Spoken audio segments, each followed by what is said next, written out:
Gracias. Y ahora pues ya se usa, ¿verdad?, el iPhone y el iPad.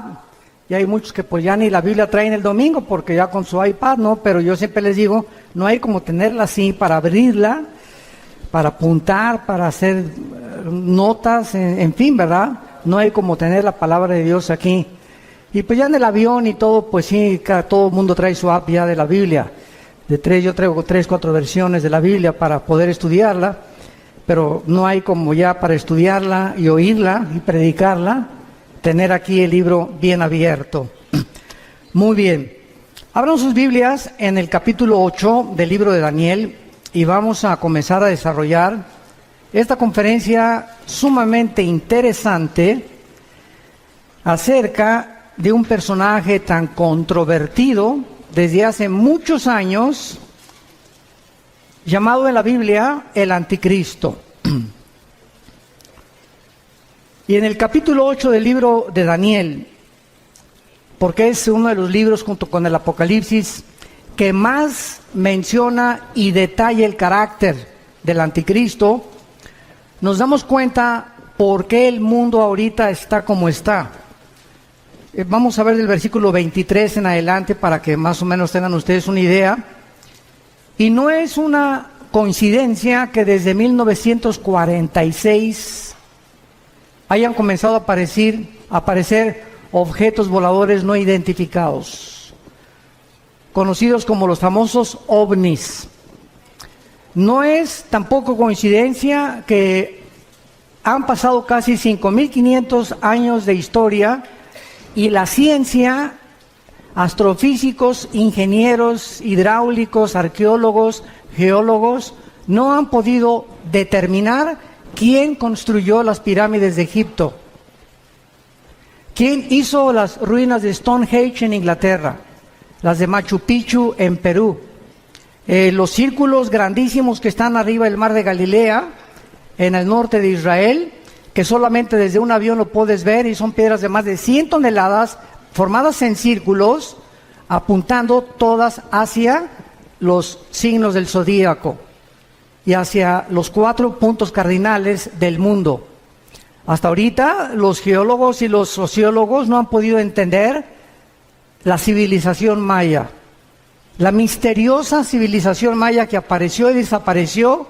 No saben cómo, no saben por qué, pero ¿cómo es posible que los mayas hace 3.500, 4.000 años, sin telescopio, sin calculadora, sin computadora, hayan podido calcular el año de 365 días, el año lunar, y haber podido tener las investigaciones astronómicas que hasta que Galileo Galilei, 1620-25 más o menos, comenzó a hacer experimentos con los primeros telescopios, los mayas hayan podido tener conocimientos avanzadísimos, cuando la mayor parte de los historiadores dicen que venimos del hombre de Cromañón, del hombre de Pekín, del hombre de Neandertal, que venimos de los changos y que venimos evolucionando, cuando estas evidencias históricas nos demuestran que hace 4.000 años, 4.500 años, eran muchísimo más inteligentes que nosotros.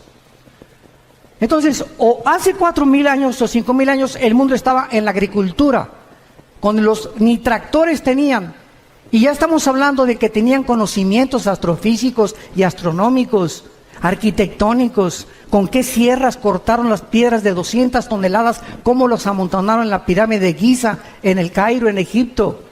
¿Con qué sierras de esmeril pueden haber tenido ese avanzado conocimiento para haber hecho lo que hacen? Y han hecho cientos de experimentos para tratar de imitar o descubrir por qué las hicieron, y hasta este momento nadie lo ha podido saber. Pero cuando abrimos este libro, nos damos cuenta que mientras más nos acercamos al final de la consumación de la historia humana, más luz el Espíritu Santo nos va a revelar acerca de lo que ya está aquí escrito, pero no lo podíamos entender. Les voy a dar un ejemplo para que puedan ustedes comprender lo que trato de decirles. Hace 2.600 años el libro de Daniel, que es el que vamos a ver ahorita rápidamente, le dice Dios a Daniel en el capítulo 12, versículo 4, en los últimos tiempos el conocimiento aumentará, Pero fíjense lo que le dice Dios a Daniel. Sella, sellar es poner un candado. Sella esta profecía y van a pasar 2600 años y nadie la va a entender. ¿Por qué? Porque es hasta los últimos tiempos. Entonces, todos estos siglos que han pasado, podían venir la gente y los teólogos y los escatólogos a Daniel y Apocalipsis, y pues no, pues es una confusión tremenda. Y yo conozco cantidad de pastores que todavía me dicen que tienen miedo de predicar el Apocalipsis porque todavía no lo entienden y cronológicamente no lo han podido ordenar para poder desarrollarlo y enseñarlo. Esto es increíble. Pero cuando venimos a la Biblia y de veras tenemos la paciencia y la vida, quiero decirles algo, es muy importante para entender la Biblia ser puros sexualmente. Esto es la primerísima condición, la pureza del corazón.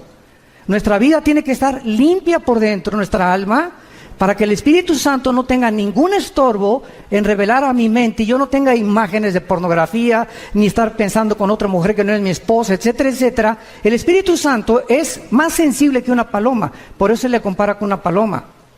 Y Él sabe cuando tú ves a una mujer que no es tu esposa, cuando te aprovechas con tu novio o con tu novia, y todas estas cosas molestan a Dios, porque es un Dios santo.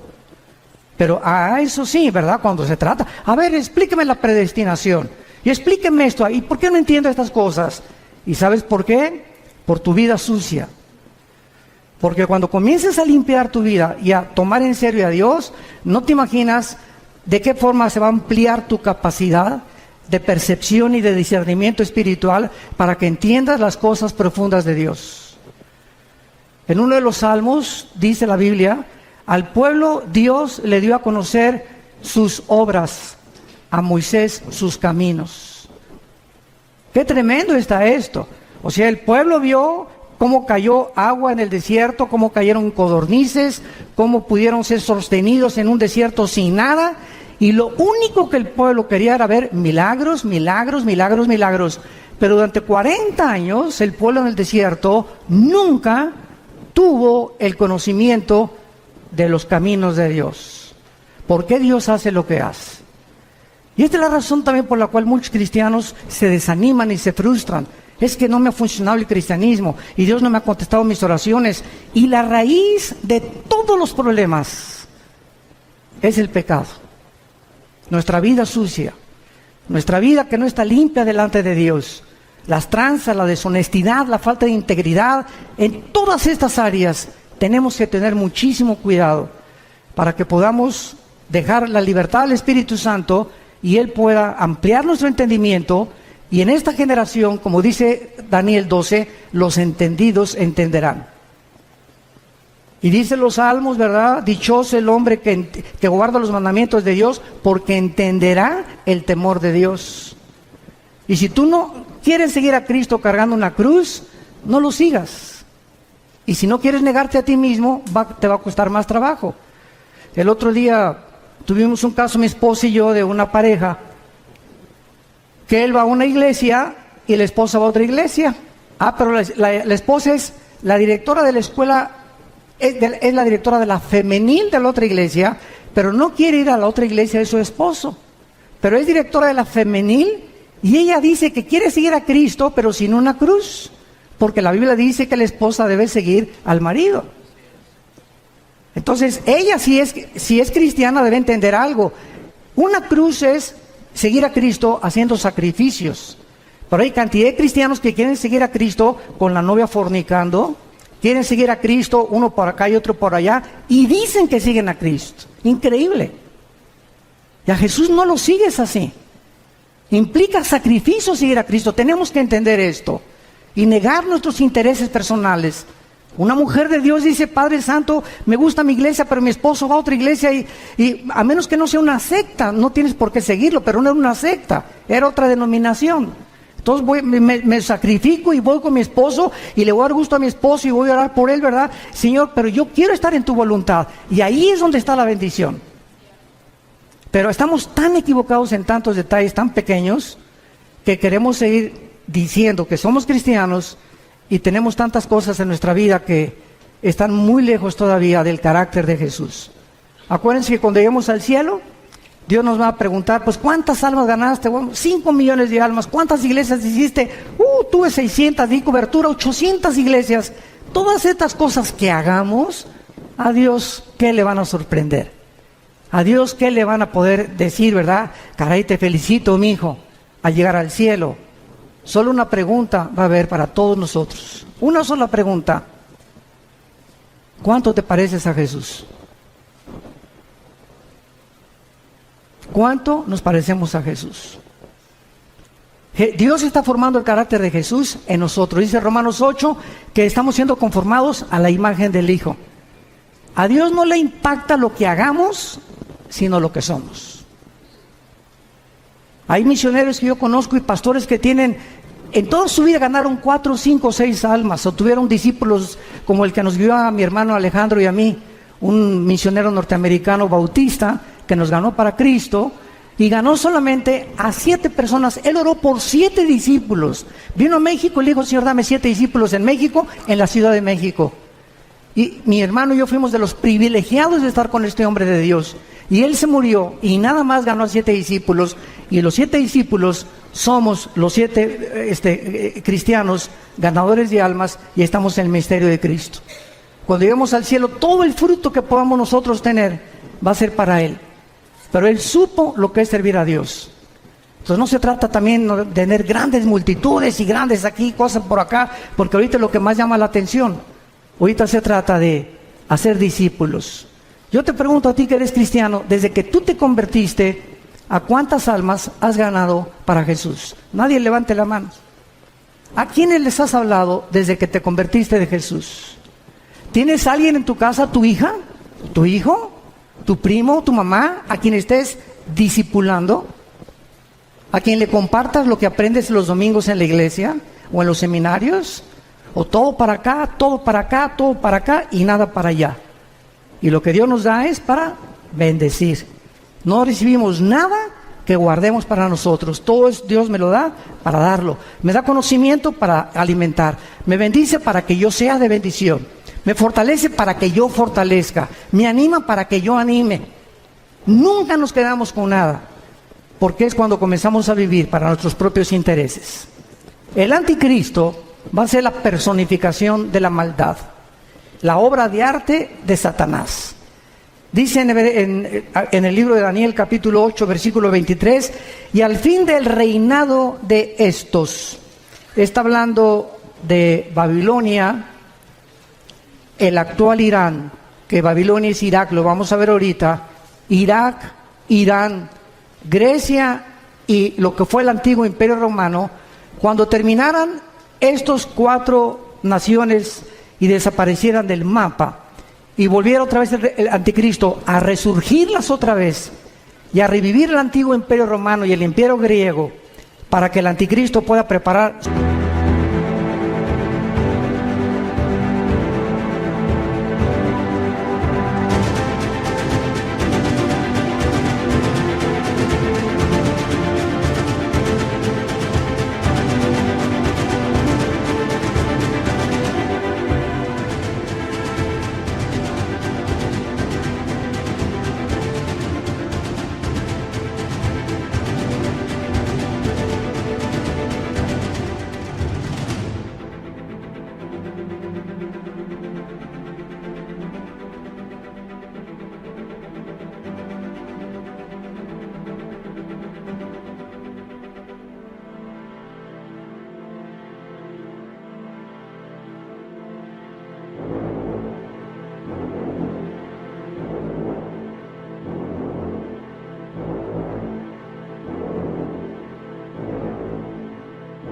Su entrada, dice la Biblia que cuando los transgresores lleguen al colmo, se manifestará un rey altivo de rostro, entendido en enigmas.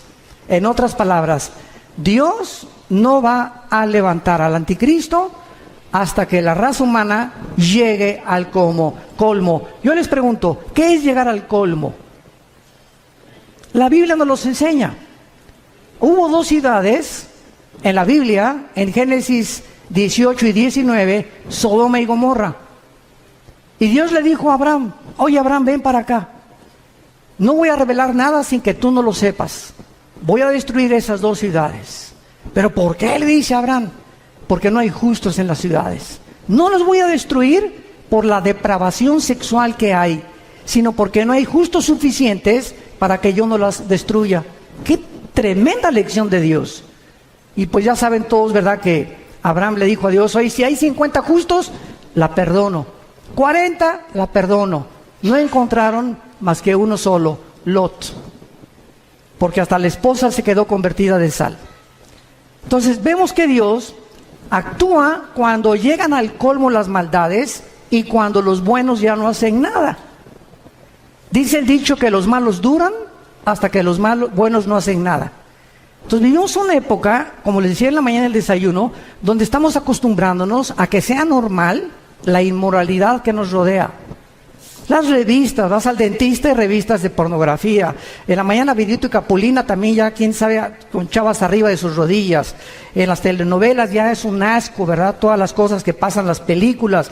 Ya es impresionante por todos lados las espectaculares, ya de descarados. Tú vas ahorita, por ejemplo, a Toronto, Canadá, y hay una mujer desnuda de casi 50 metros de altura, el espectacular.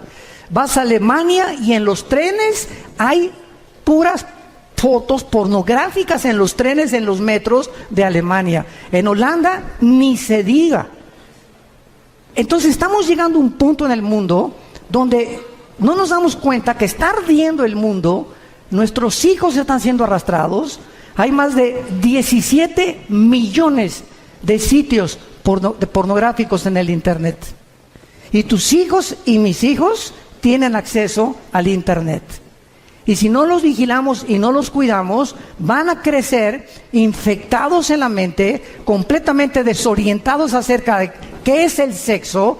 Y esta es la razón por la cual hemos llegado ya al punto que Estados Unidos, si el Partido Demócrata hubiera ganado la elección, hubieran votado por los elementos transgénero en junio de este año. Porque el expresidente Obama autorizó que hubiera baños en Estados Unidos donde los niños pudieran usar el de las niñas y el de las niñas, los niños, si los niños se sentían que no eran niñas o que no eran niños. Este es el colmo. En el junio del año pasado se legalizó los matrimonios gays en Estados Unidos. Y vemos así que está creciendo la maldad, y lo dice así: cuando los transgresores lleguen al colmo. La pregunta es esa. Mañana vamos a hablar de la destrucción de la familia. ¿Hemos llegado al colmo? Hoy en la mañana vimos un testimonio, ¿verdad?, de un expolítico donde nos expuso claramente la corrupción impresionante que hay en esos medios. Pero ya no me sorprende, porque el director de la FIFA, de la Federación de Fútbol Soccer, lo encontraron corrupto. Están demandando a 2 o 3 jugadores estrellas por corruptos también ahora. O sea, en los banqueros, en el deporte, en los artistas, en todos lados. Un cantante famoso ahorita que le dicen el Sol de México, que quién sé cuántos debe, que defraudó no sé qué tantas cosas. Y por todos lados estamos encontrando que ahora sí que el que no tranza no avanza. Y es una cosa normal que se está manifestando en la sociedad. Cuando los transgresores lleguen al colmo, se levantará un rey altivo de rostro y entendido en enigmas. Muy bien, vamos ahorita a ver un retrato muy claro de lo que es el Medio Oriente. ¿Saben ustedes en qué parte del mundo se encontraba el huerto del Edén? Dice Génesis 2, y nos da la clave, donde estaban 2 ríos, el Éufrates y el Tigris. El río Tigris nace en Turquía y recorre todo el Medio Oriente, son como más de 2000 kilómetros, y desemboca en el Golfo Pérsico. Y es en esa área geográfica, entre el río Tigris y el río Éufrates, donde se encuentran las 2 naciones, ahorita en el siglo XXI, donde nació la civilización y donde se encuentra en la olla hirviendo y el conflicto que va a desembocar en la Tercera Guerra Mundial, que hablaré en la otra conferencia de esto. En esta zona entre Irak, que en la Biblia aparece con el nombre de la tierra de Sinar, la tierra de los caldeos o Babilonia. y Siria, que aparece como Asiria, vemos que antes la Mesopotamia o la división entre dos ríos, que es lo que significa la palabra Mesopotamia, estaban Irak y Siria unidas, no estaban separadas. Líbano, Jordania, Irak, Egipto, hasta 1930, cuando sacaron los ingleses a los otomanos turcos que gobernaron casi 500 años el Medio Oriente. Los ingleses lo sacaron, y cuando los ingleses repartieron el Medio Oriente y le dijeron a los judíos: ustedes en ese pedacito, ustedes en Saudi Arabia, ustedes aquí, ustedes allá, Francia y Inglaterra repartieron casi todo el Medio Oriente, y se formó el Medio Oriente tal como lo encontramos nosotros. Y si el Medio Oriente no se hubiera repartido en la forma en la que se encuentra, estas profecías no se hubieran cumplido. Entonces, es increíble cómo la providencia divina en la historia se va manifestando los caminos de Dios, y cuando estamos atentos a lo que la Biblia dice, descubrimos que nos encontramos verdaderamente, como lo vamos a demostrar, en la última generación. Hemos llegado al final de la historia humana, damas y caballeros. Prepárate para encontrarte con tu Dios, porque se viene sobre el mundo como tú no te imaginas. Así las cosas, así se van a venir. Y dichosos y felices aquellos que no están en glotonería, ni en los placeres de la vida, ¿verdad? Y que han tomado en serio a Dios, que se han santificado, que se han limpiados, porque de ellos es el reino de los cielos. Entonces, la zona de Irak fue donde el huerto del Edén estuvo. Génesis 2, del 2 al 10. Fue en Irak donde se encontraba Satanás cuando Dios puso el huerto del Edén. ¿Y de qué tamaño creen ustedes que es el huerto del Edén? ¿Se han preguntado? Tendría 10 kilómetros cuadrados, 1 hectárea, 4,000 metros cuadrados. ¿Qué tan grande es el huerto del Edén? Bueno, el huerto del Edén no era más que una pequeña zona geográfica en el Medio Oriente, lo que es ahorita Irak y Siria, y la demás parte de la tierra estaba despoblada. Pero ya los ángeles caídos estaban en el planeta Tierra, junto con Satanás, cuando Dios colocó a la primer pareja en el huerto del Edén. Y cuando Dios crea a Adán y Eva, las flores no tenían espinas, los leones no mordían, no había veneno en los alacranes, ni tampoco en las víboras, no había tormentas, no había tsunamis, no había nada de lo que nosotros estamos experimentando siglos después. Cuando Adán y Eva peca, esto es muy importante, cuando Adán y Eva peca, Dios había asociado la creación a ellos. Si ellos permanecían en comunión con Dios, Dios bendecía la creación. Pero si ellos pecaban, escuchen esto, cuando pecaron, su genoma fue alterado. No sé cuántos sepan lo que es el genoma. Fue el proyecto con el cual terminó el siglo XX el presidente Clinton y el doctor Collins, que es la investigación del ADN o del ácido desoxirribonucleico que se encuentra en cada una de las células. Y en los millones de células que tenemos un software, para que me entiendan, en el siglo XXI, tenemos un software, tenemos un código genético de información inteligente. Y en cada célula de mi cuerpo se encuentra toda la información de cómo soy, de cómo eres. Tu tamaño de estatura, tu pelo, tus ojos. Venimos heredando desde Adán. Los hombres el cromosoma Y, que las mujeres no lo tienen. Las mujeres tienen cromosoma XX, nosotros tenemos cromosomas XY. Y esta es la razón por la cual hasta 1860, cuando Gregorio Méndez descubre las leyes de la herencia, que entiende por qué José no podía meterse con María para que naciera el Hijo de Dios. Pasaron 2000 años. ¿Por qué José no tuvo relaciones con María para que naciera Cristo como tú y como yo? Pero se descubren las leyes de la herencia. 1954 el doctor Crick y el doctor Watson descubren la hélice del ADN. El siglo XX termina con el descubrimiento más grande científico de la historia, el proyecto del genoma humano, donde dice el presidente Clinton en la Casa Blanca: hemos entrado por primera vez a descubrir el libro de la vida. Y desde que el hombre comienza a introducirse en el ADN y a investigar el ADN, ¿qué es lo que determina nuestra genética de cada uno de nosotros, descubre la mayor parte de los científicos ateos que era imposible que viniéramos de Chita. Que la mentira y el fraude intelectual más grande del siglo XX, darwiniano, como decía el ministro de propaganda de Adolfo Hitler, Joseph Goebbels, cuando una mentira se predica 10 años, 100 años, se acaba aceptando como una verdad. Entonces comienza el siglo XXI y cantidad de científicos ahorita ateos, que estamos viéndolos en internet, se están convirtiendo porque el ADN niega que el ADN de un mamut sea igual al de un camello o al de un rinoceronte, o el ADN del chango sea igual al del águila, o el del águila sea igual al del halcón. Y cada uno de nosotros tenemos en cada especie, porque hay 4 especies: la especie humana, la especie animal, la especie de las aves y la especie de los peces. Y no venimos las 4 especies que hay, las 4 características o elementos que forman el mundo que nos rodea. Ninguno tiene el mismo ADN, como ninguno tiene las mismas huellas digitales. Increíble. Entonces comienza la ciencia a ser revolucionada y entendemos que cuando Adán y Eva pecaron, cambió la genética de la creación. Las rosas comenzaron a crecer con espinas. Los animales se comenzaron a volver feroces. Comenzó la naturaleza a volverse enemiga de nosotros, con tornados, con huracanes, con inundaciones, etcétera, etcétera.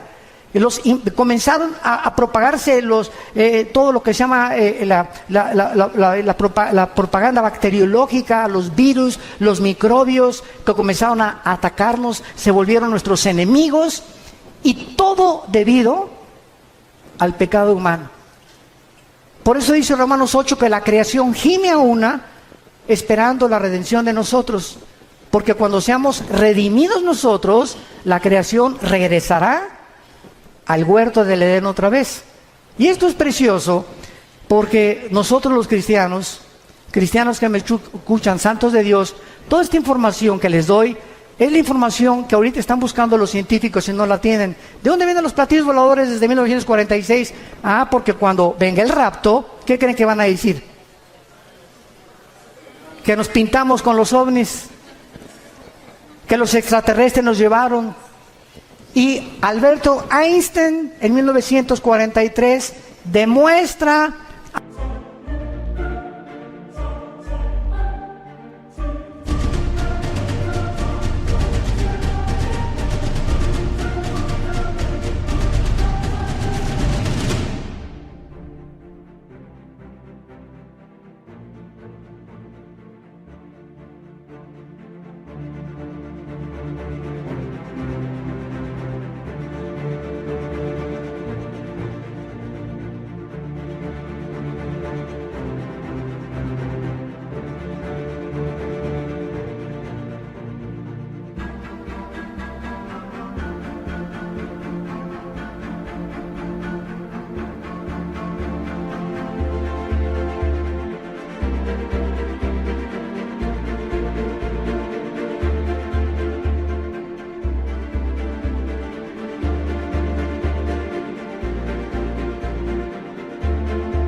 al presidente Roosevelt en Estados Unidos, al doctor Fermi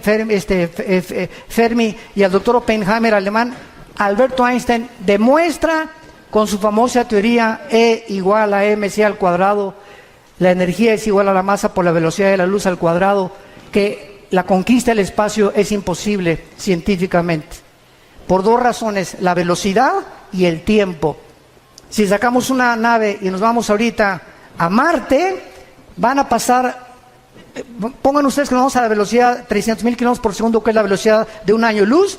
Vamos a esa velocidad, llegamos a Marte y pasaron 1 año. Aquí en la Tierra pasaron 5 años.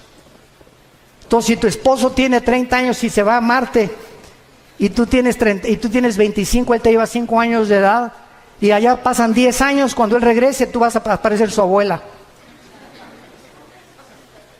Y además, ninguna nave podría ser construida jamás que pudiera evadir los millones de piedritas minúsculas que existen en el espacio, porque la destruiría a la velocidad de la luz. Así que todas esas yo le llamo marihuanadas. De que la guerra de las galaxias y por aquí, por allá, etcétera, etcétera, son los pininos y la imaginación, porque, ¿verdad? Julio Verne, Walt Disney, no se puede detener la imaginación humana. Pero ya la Biblia lo decía en Hechos 17 también, cuando Pablo les predicó a los filósofos en Atenas, que Dios hizo el cielo y la tierra y fijó los límites de habitación del ser humano. Entonces, todo lo que está pasando ahorita en el mundo está siendo preparado para la culminación del último acto de Dios. Y Dios no quiere que ni tú ni yo estemos desapercibidos y que no nos agarre como ladrón en la noche, porque vendrá así. Y si llega la oportunidad a tu vida y Dios te quiere usar para algo en este tiempo y tú no estabas listo, no estás preparado, has estado jugando con Dios en los últimos meses, últimos años, la oportunidad no te vuelve a venir. Dios no necesita a ninguno de nosotros. Nadie somos indispensables. Se brinca y Dios agarra a Pepe o agarra a Carmelita o a Lupita o a Juan, pero Dios termina su plan.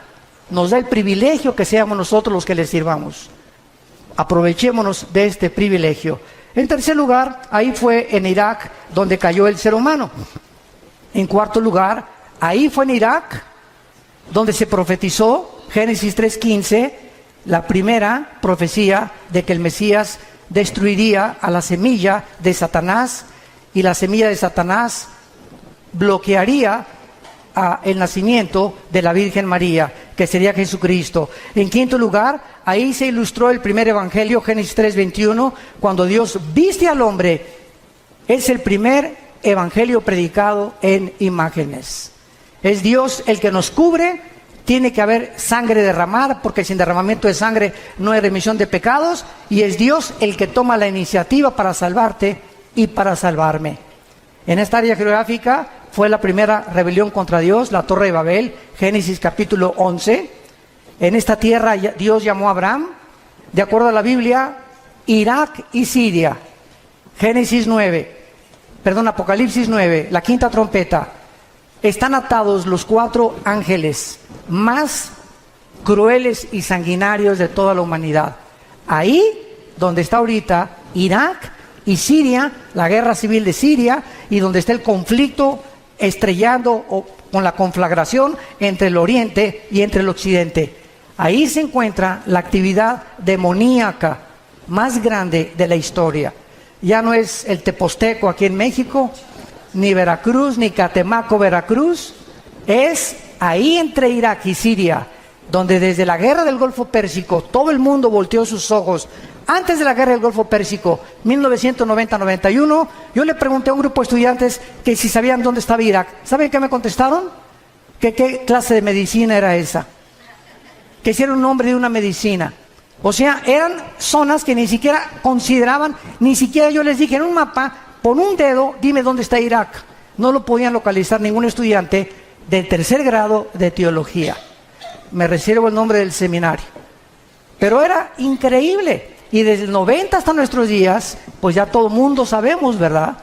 Que Irak, ¿verdad?, está junto a Israel, junto a Jordania, ¿verdad?, junto a Siria, etcétera, etcétera. Pero es el área donde ahorita la atención mundial se ha concentrado. Y el punto al que quiero llegar es el siguiente. De esta zona geográfica, entre Irak y entre Siria, saldrá el anticristo. Ahorita regresamos a Daniel, vayamos a Génesis 49. Y vamos a ver con mucho detenimiento lo que en los últimos años se han tratado de especular acerca del origen del anticristo. Lo único que sabemos, o que se sabía, sin haber profundizado la Biblia, hasta hace, me acuerdo yo, 25 años, yo desde que me convertí, no sé cuántos de ustedes sepan, ¿verdad?, pero el primer mensaje que yo prediqué en mi vida, hace 40 años, fue sobre la tribulación. O sea, desde que comencé a predicar, Dios me trajo a la profecía y a la apologética, que es la defensa de la fe. Son las dos áreas de ramas de la teología donde me he especializado más. en la profecía y en la defensa de la fe, la apologética. Y desde que comencé a estudiar la Biblia, pues fue algo, ¿verdad?, que yo sentí que era un llamado que Dios me daba para profundizarme en la profecía. Y a través de todos estos años, pues me metí, yo he predicado 3 veces todo el libro de Apocalipsis, versículo por versículo. Lo pueden conseguir, son 100 conferencias, versículo por versículo, los 22 capítulos. Pero lo he predicado 3 veces, pero lo he grabado 3 veces, pero lo he predicado como 6 o 7 veces en toda mi vida que llevo de cristiano. Y cada vez que lo predico encuentro algo diferente. Y cada vez que predico tengo más luz. Y cada vez que predico, a la luz de los descubrimientos científicos que están sucediendo en el mundo, como lo de la genética, como el proyecto Genoma Humano, etcétera, etcétera, entiendo más por qué hace 2000 años el apóstol Juan en Apocalipsis dijo que el anticristo marcaría con el 666 a la humanidad. ¿Cómo podría ser posible si no se hubieran inventado las computadoras? ¿Cómo podríamos ser posible que en el capítulo 11 de Apocalipsis, cuando se maten a los 2 testigos, dice que todas las tribus y todas las lenguas verán al mismo tiempo el mismo evento? ¿Cómo podría ser posible si no se hubieran inventado los satélites de comunicación en los 70 del siglo pasado? Entonces, todo va cobrando sentido conforme la ciencia va aumentando y nosotros decimos, ¿verdad?, la Biblia tenía razón. Hasta que se descubre la genética, se entiende por qué María no podía tener relaciones con José. Porque si José se hubiera metido con María, el esperma Y, el cromosoma Y del varón, viene infectado desde Adán, porque nosotros transmitimos el pecado. La mujer es la receptora, nosotros traemos la semilla a los varones. Si José se mete con María, Cristo nace como naciste tú y como nací yo, en pecado, no hubiera podido pagar por nosotros. Tenía que nacer con un cromosoma que fuera el Espíritu Santo el que fertilizara el óvulo o las 2 X de los cromosomas de María para que Dios pusiera el cromosoma Y de una forma divina y el Hijo de Dios naciera hombre y naciera Dios también. Todas estas cosas las comenzamos a comprender gracias a los descubrimientos de la ciencia. Y cuando la ciencia descubre algo, la ciencia dice, la Biblia se nos adelantó. Y la Biblia es más moderna que el periódico Mañana en la Mañana. Todo lo que estamos viendo ahorita, ya la Biblia lo decía, pero pues los cristianos siguen con Ricas y Famosas, el Calimán, las telenovelas, peleándose, viviendo en pecado, queriendo saber cosas y teología, y me quiero ser pastor, o quiero ser misionero, o por qué no bendice Dios mi hogar, por qué no tengo dinero, por qué no prospero, etcétera, etcétera, simplemente porque hay una sola condición. La bendición para la bendición es la obediencia. No hay más, así de sencillo. Tú obedece este libro y obedece lo que Dios te dice, no te imaginas, no tienes la menor idea de cómo Dios te va a bendecir. En Génesis 49, dice el versículo 16 y 17 una profecía que hizo Jacob antes de morir. Dan juzgará a su pueblo. Dan era una tribu, como una de las tribus de Israel. Será Dan serpiente junto al camino, víbora junto a la senda, que muerde los talones del caballo y hace caer hacia atrás al jinete. Muy bien, de acuerdo a esta profecía, hace 25 años, yo estuve de acuerdo también. Y de acuerdo a Daniel 11, 35 y 36, que dice que el anticristo del amor de sus padres no hará caso. Y de muchas otras que parecen que el anticristo sería judío. Resulta que comenzamos a escarbar más la Biblia. Como vayamos ahora a Isaías capítulo 10, rápidamente, Isaías 10.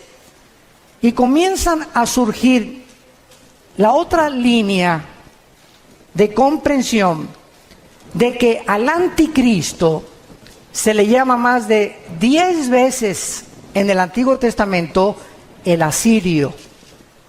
El asirio, o sea, de la región geográfica donde se encuentra ahorita ISIS, el grupo terrorista radical islámico, ISIS.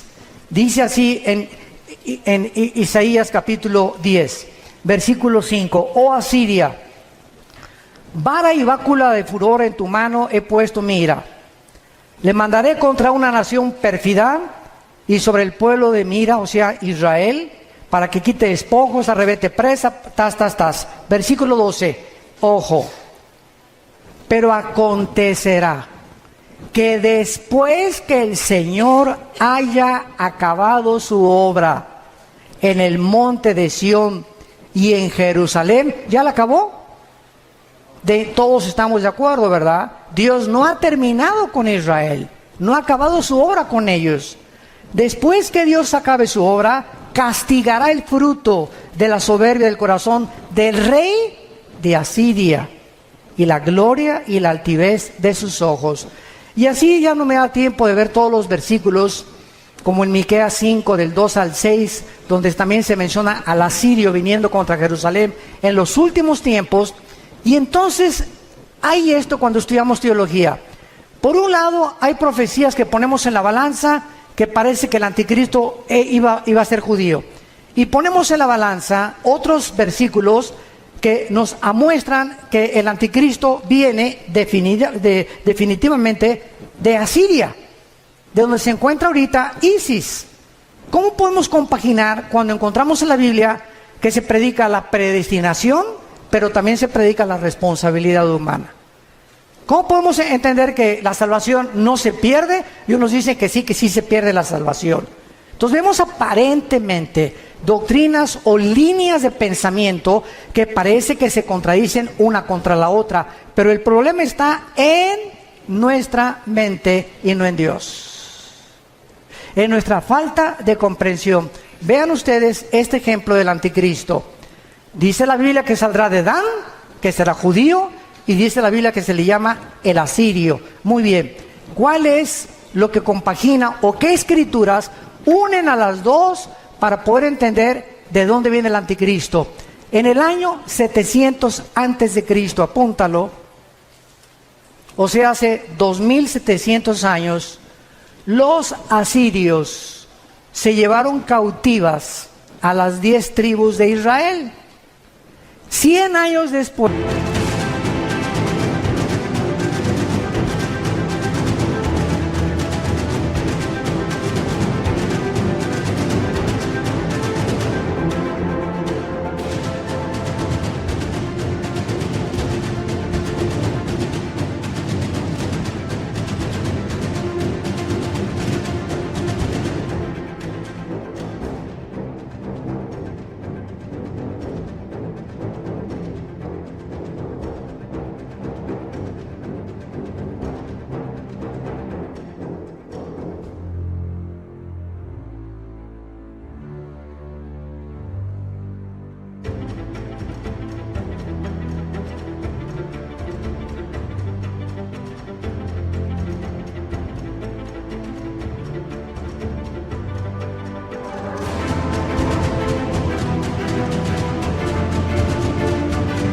Pues Nabucodonosor en el año 585 a.C., 100 años después, vino y se llevó a las últimas 2 tribus. Estas 10 tribus que se fueron a Siria hace, ¿cuánto? 2700 años, se diluyeron en el mundo entero. Y ahorita los judíos no saben quiénes son. Hay judíos mexicanos que a lo mejor tú eres y no lo sabes. Hay negritos, hay costarricenses, hay italianos, hay brasileños, hay españoles, hay ingleses. Están revueltos en el mundo los judíos. Y ahorita solamente hay los que creen que vienen de Leví, de la tribu de Leví, y los de Cojén, que son los sacerdotes. Pero de las 10 tribus desaparecidas es el misterio que solo Dios sabe, que los va a levantar 12,000 de cada tribu en Apocalipsis 7. Entonces, ¿cuál es la respuesta? Que el anticristo puede ser judío y al mismo tiempo ser asirio. ¿Sabían ustedes que ahora los sociólogos están llegando a corroborar que Hitler era judío? Que tenía raíces judías, tu paisano. Increíble, ¿no? Han pasado siglos y comenzamos a descubrir cosas que dices, Dios mío, güey, a lo mejor yo no sé ni de dónde vengo, pero tenemos antecedentes de quién, a lo mejor te sientes hasta de Pancho Villa. Pero así es la genética. Entonces el anticristo, ¿verdad?, surge geográficamente de Asiria, y es lógico, ¿verdad?, que también haya sido perteneciente a una de las tribus de los judíos, que es la tribu de Dan. Ahora, cuando este líder de ISIS declaró que querían establecer el califato en todo el Medio Oriente y borrar la frontera entre Irak y entre Siria para establecer el califato, la palabra califa significa el sucesor en el idioma del Islam. Entonces los califas eran los que decían que eran sucesores directos de Mahoma. Y el musulmán está dividido en dos ramas, en los sunnis, que son el 85%, ISIS es suní, y los chiitas, que son el 15% que viven en Arabia Saudita y en Irán. Y casi todo el Medio Oriente son sunnis, son los que controlan y matan a sus hermanos chiitas porque dicen que son los únicos sucesores de Mahoma. Entonces, este conflicto que está ahorita en el Medio Oriente es precisamente el que va a pavimentar la próxima guerra para que salga el anticristo, como lo mencionamos en esta mañana. El anticristo tendrá poderes sobrenaturales satánicos. Vayamos rápidamente a Apocalipsis capítulo 13 y veamos lo que el apóstol Juan menciona acerca del poder impresionante que el anticristo tendrá, y algo muy importante que les quiero compartir. La mayor parte del mundo cree que el anticristo va a gobernar el mundo entero. ¿Por qué? Porque aquí en Apocalipsis hay un versículo que dice que estará sobre todo tribu, lengua y nación. Pero lo mismo se dijo de Nabucodonosor en su tiempo. Y era tribu, lengua y nación del tiempo en que Nabucodonosor vivió y de la nación de Babilonia. Alejandro el Magno se menciona que también abarcó el mundo entero conocido. ¿Cómo sabemos que el anticristo no va a gobernar todo el mundo? Porque en Daniel 11, 40 al 45 dice que el rey del sur se levantará contra el rey del norte, harán guerra contra el anticristo tendrá que destruir Egipto, y en Apocalipsis 16, 12 al 16, dice que los reyes del oriente vienen al Armagedón, Joel capítulo 3, al valle del Megiddo o al valle de Jezreel, a pelear contra el anticristo. Entonces, el anticristo va a gobernar 10 naciones nada más. 5 de Europa y 5 del Medio Oriente, que pertenecían al antiguo Imperio Romano, que es otra profecía del capítulo 2 de Daniel, del estatua de Nabucodonosor, que representa los 10 dedos y los 10 cuernos de Apocalipsis capítulo 17, que tampoco nos daría tiempo de poder cubrirlo. Pero en Apocalipsis 13, dice el versículo 1, me paré sobre la arena del mar, y vi subir del mar una bestia. Y esto es interesante. ¿Por qué se le llama bestia al anticristo? Si ustedes han estudiado Daniel, capítulo 7 y capítulo 8 de Daniel, dice la Biblia, vi a 4 bestias que se levantaron. Una era como un oso, la otra era como un leopardo, la otra era como un león, que son Babilonia o Irak, que son Persia, que es Irán, y que es Grecia. El leopardo, las conquistas de Alejandro el Magno. Pero cuando se descubre la cuarta bestia, no hay un nombre que el Espíritu Santo haya podido definir o adjudicarle al cuarto imperio, que es el del anticristo, más que una bestia terrible. O sea, de acuerdo al Espíritu Santo, no hay una bestia tan sanguinaria, depredadora, que se pudiera utilizar como un ejemplo para poder compararlo con la ferocidad, la crueldad, el odio y el orgullo y la altivez de este hombre que será la obra maestra de Satanás. Y por eso se le llama simplemente una bestia. Y la palabra bestia en el griego, terión, es una bestia depredadora. No es un animal como un perro que es domesticado, como un caballo o como una gallina, sino que son bestias depredadoras, porque esta es la naturaleza que tendrá el anticristo. Y vean ustedes de dónde surge el anticristo, de acuerdo a Juan. Me paré sobre la arena del mar. ¿Dónde estaba Juan cuando escribió esto? En el mar Mediterráneo. De esa zona del mar Mediterráneo es donde el anticristo va a surgir, no de México, de Querétaro menos. Ni de Inglaterra, ni de Italia, ni de Alemania, ni de Brasil, ¿verdad? El anticristo va a surgir del área geográfica donde ahorita, en el siglo XXI, se encuentra Irak y Siria.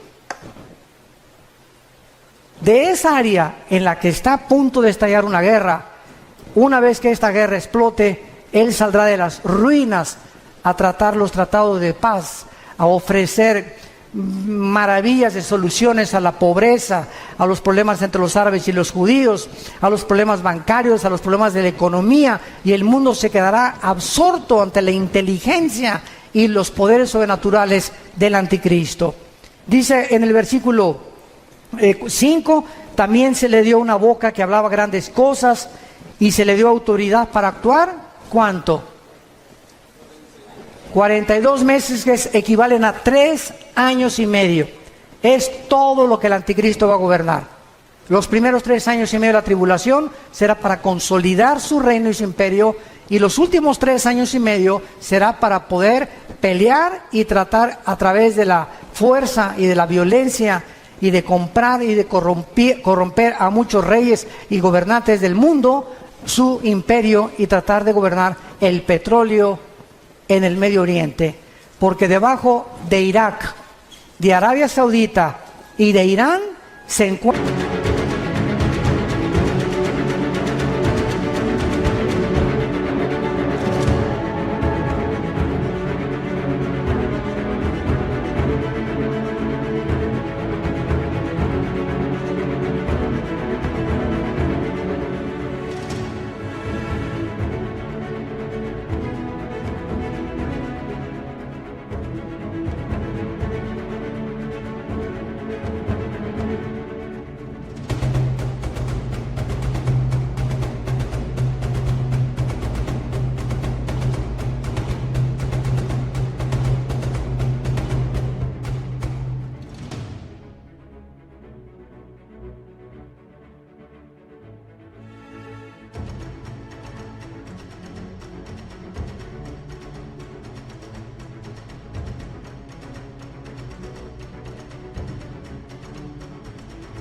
el 65% de las reservas petroleras del mundo entero. No nos extrañe porque el Armagedón, que es lo que vamos a hablar después de esta conferencia, la Tercera Guerra Mundial, ahí se van a juntar, porque ahí es donde está el petróleo y es el oro negro, y el que controla eso va a controlar el mundo entero también. Y dice en el versículo 17 de Apocalipsis 17, y que ninguno pudiera comprar ni vender, sino el que tuviera la marca o el número de la bestia o el número de su nombre. Aquí hay sabiduría. El que tiene entendimiento, cuente el número de la bestia, pues es número de hombre y su número es 666. ¿Saben ustedes qué es la gematría? Apúntalo, gematría. Es la rama de la teología que estudia el valor de los números en las letras hebreas y griegas.